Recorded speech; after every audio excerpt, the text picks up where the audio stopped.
మంచి పనులు అంటే సువాసన. ఆ క్రియలు విడిచిపెట్టి ఈ నూతన సంవత్సరంలోకి రావాలి. అది క్రైస్తవ్యం, మంచి క్రైస్తవ్యం.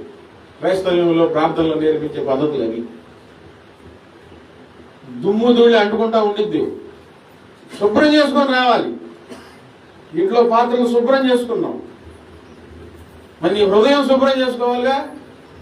నీ హృదయం శుభ్రం చేసుకునేది ఏంటంటే అక్రమ క్రియలు విడిచిపెట్టి చదువు.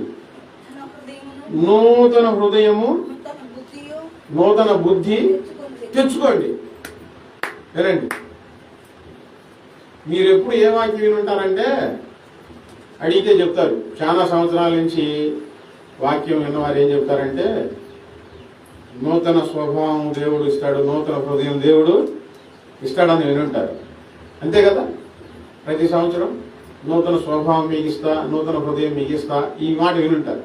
నేను ఈరోజు చెప్తున్నాను, వాక్యం ఏమని రాయబడిందంటే నూతన బుద్ధి నూతన స్వభావం మీరు తెచ్చుకోండి. మీరు తెచ్చుకోండి.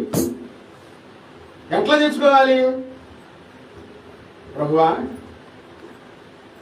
నాలో అబద్ధాలు ఉన్నాయి, ఈ రోజు నుంచి నేను చేయకూడదు ప్రభువా, నిజం చెప్పాలయ్యా అని నువ్వు ఆలోచించుకున్నావు అనుకో, అది ఆ మాటకు అర్థం. అది